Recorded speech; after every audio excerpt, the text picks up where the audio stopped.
Okay, so we got our hoses connected to our diverter valve. Next step is to move into the cab over to the loader control. So here's our old loader control. The first step is to remove this rubber boot, which it just has like a little rubber flange here. It's real easy, pulls off. Get that out of the way, and then now we've got these two bolts. So we just got to remove those two bolts and slide the old loader control off, and then we're going to install our new one. Okay, once again, 12 millimeter.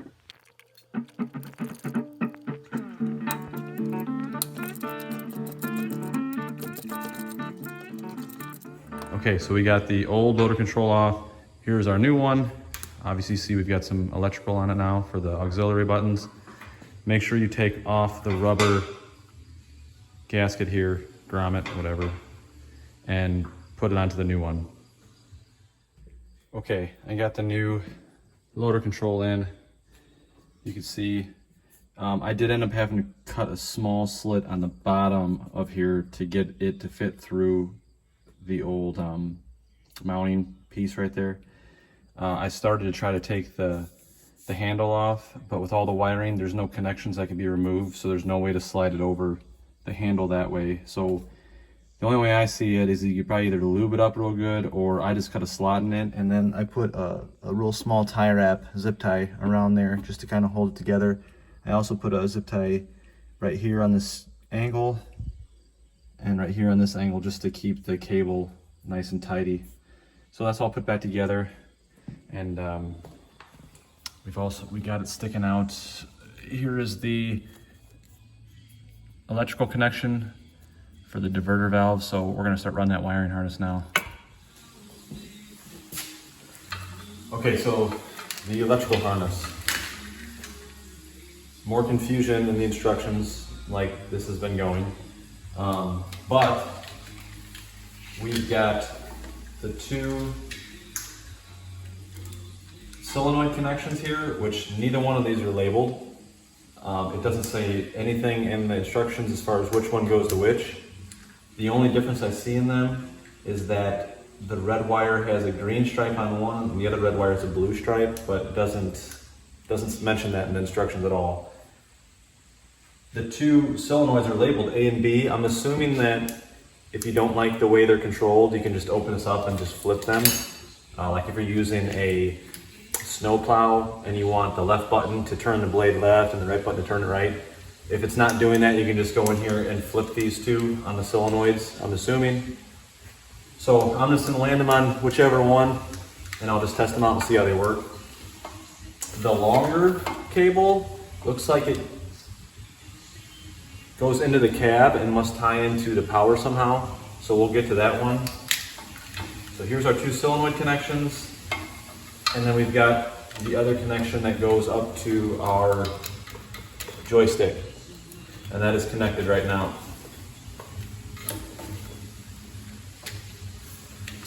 So we're going to keep all of this stuff inside this control box just so it's protected.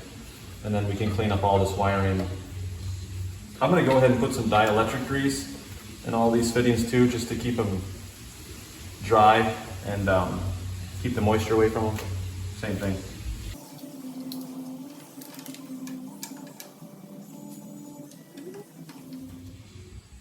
What's that?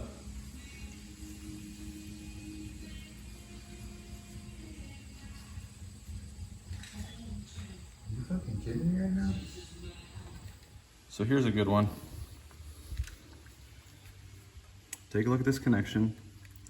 You can see this bottom pin right here would go to this pin. So when I flip it, it won't go on because the female end is on this side. It needs to be on that side. You can't mount it like this because there's not enough room, it'll hit. So I actually had to pop this out and spin it inside the other way. So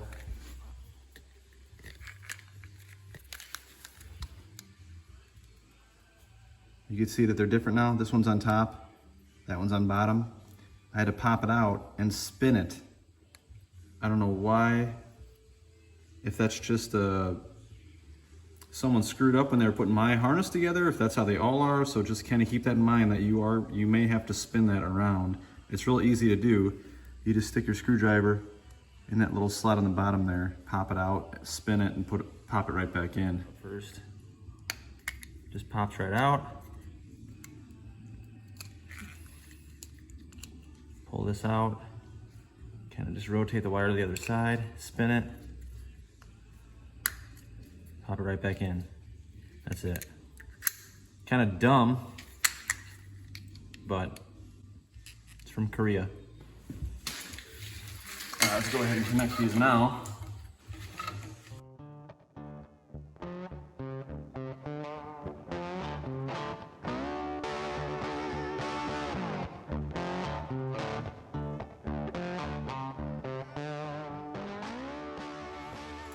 Like I said, if you think your controls are flipped around, once you use an attachment, then just go ahead and flip these two, and it should correct it to the way you like it.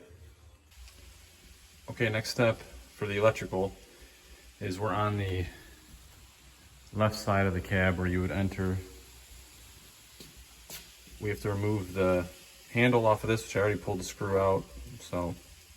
And then we have to pull this shroud off to access some electrical. That's where one of our power connections, I believe, is going to come in and tie into the tractor's electrical system. So I'm going to go ahead and get these yanked out.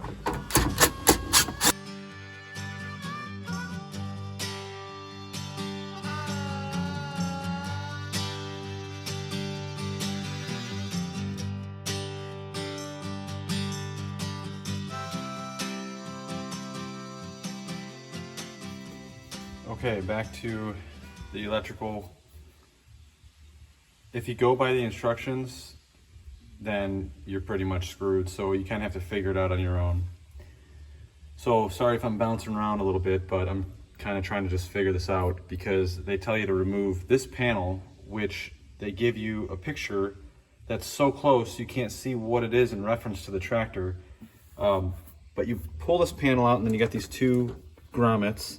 So you got to pull one of them out, this smaller one, and then they give you a new grommet with a hole in it, which I'm assuming goes back in that hole.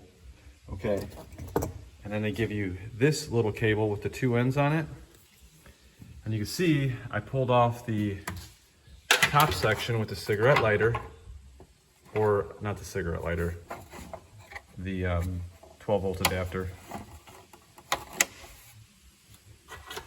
It looks like the only connector I could see that even resembles what we have is the one that plugged into the 12-volt adapter.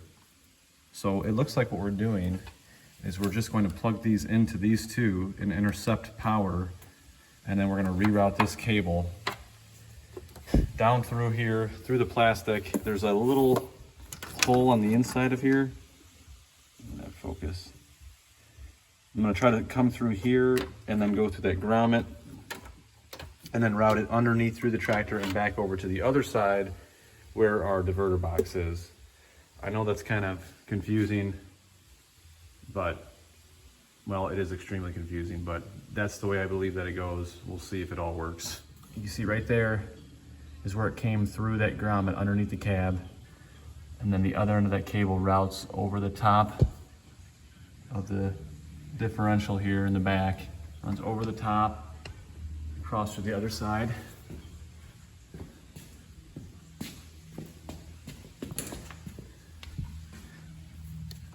You can see it runs over the top, which I will secure it. I just have it loosely through. It comes down with all these other hydraulic hoses from earlier, comes down, and then into our diverter box. In the diverter box, we've got the two solenoid connections, and then we also have another one that comes back out and connects to our loader joystick. And that looks like that's all for the electrical. It's kind of a pain, and the instructions are awful, but we'll see when I turn it all on if it works. Okay, so now that we're done with the electrical, we're gonna finish running the hoses from the diverter valve up to the quick couplers and then out to the end of the loader, and then we'll be done. So here's the new little extender bracket that's gonna mount where the quick couplers are at. I'll show you that in a second. Here are our new quick couplers. In the instructions, they don't say to put any kind of Teflon or sealant on them, but I can't imagine that they don't need it, so I threw some Teflon on these. So I'm gonna go ahead and get these tightened up now, because I think once we get them in place, it's gonna be hard to get a wrench in there and tighten them, so you'll kind of see what I'm talking about in a minute. So I'm gonna get these put together and get the new bracket all set up, and then we'll go ahead and mount that on the tractor.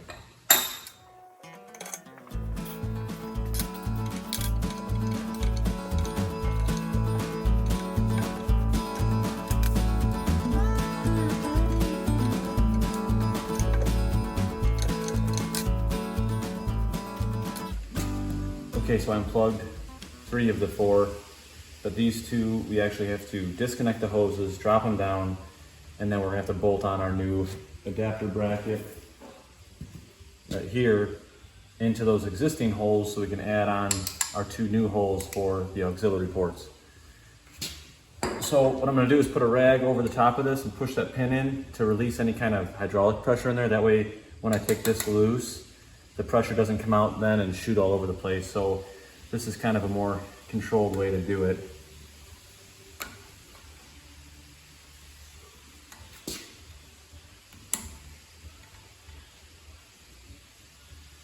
There's really no pressure in that one.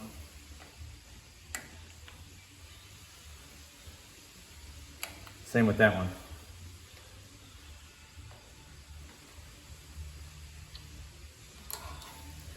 So when I release these, I'm sure there's gonna be hydraulic fluid in them. I'm gonna dump them right down. I got a pan right down below to drain them, and then I can go ahead and install that adapter bracket.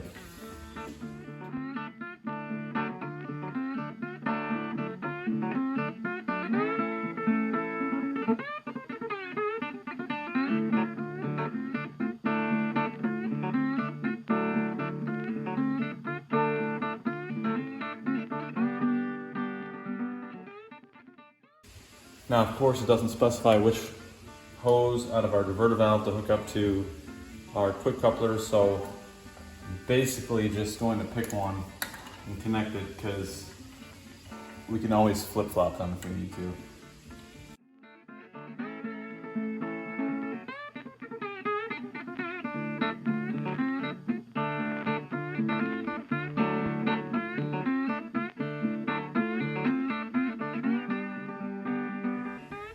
So that is it for the hoses.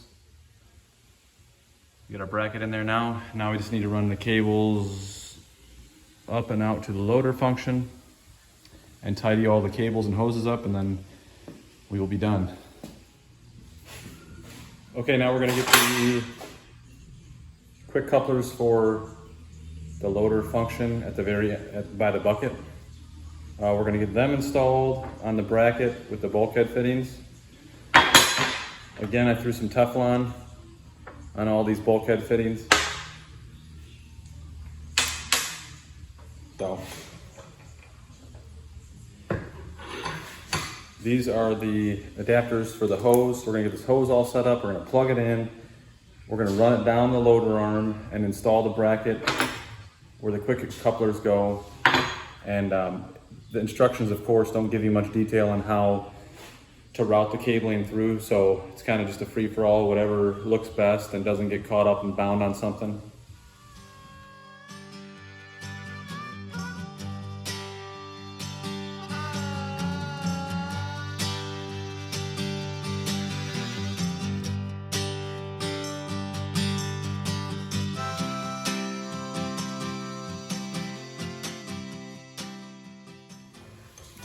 All right, so the hose is ready. Now we're gonna do our bulkhead.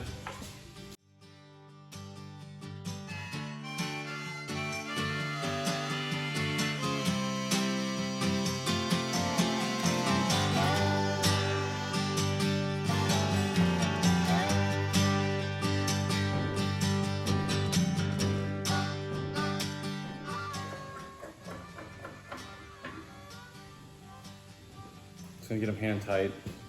You get the idea.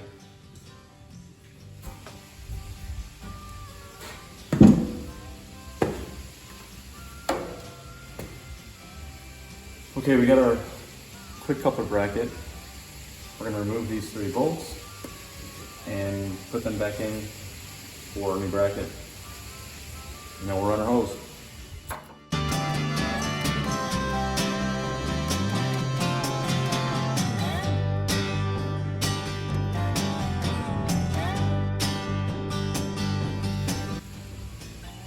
I'm gonna remove this original plate because I'm not catching enough threads now that we add the thickness of this new bracket, so I'm gonna remove that original plate and our new bracket will act like that plate.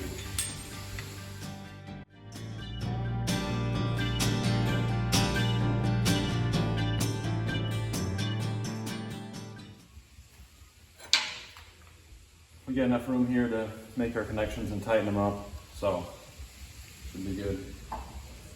We're gonna route this hose. We got our male connectors on the straight end, and we got some little 45s on the other end that are gonna connect to our quick coupler. I'm just gonna get it plugged in right now on both ends, and then we can route the cable, tie wrap it nice.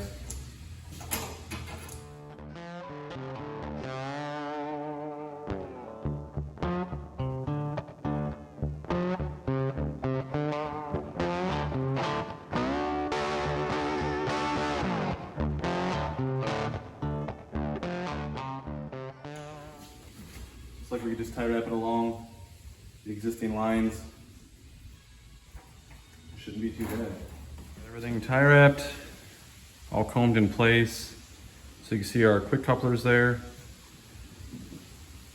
Cable routes up. I just kind of have it tie wrapped to some of the other pipes. Runs down, comes over with the other loader cables or hoses. Comes down to our quick couplers. You see our new adapter in there. Hoses come in to our diverter valve. I got all of our electrical wiring just kind of, they want you to kind of just shove it in there, and I put a couple tie wraps just to hold it all in place. And then I put a couple more tie wraps holding the hoses in place and the electrical cables in place. There's really no designated spot, just kind of find another run that you can kind of tie wrap to. It definitely doesn't tell you in the instructions what to do. Then it says to test the system. So it says to turn the key to all the way to on, and then it shows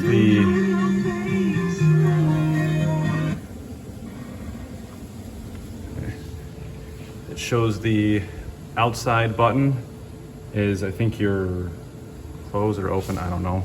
But it's supposed to be the light on the left. And then the inside button is close, and that's supposed to be the relay on your right. So that's how you test it.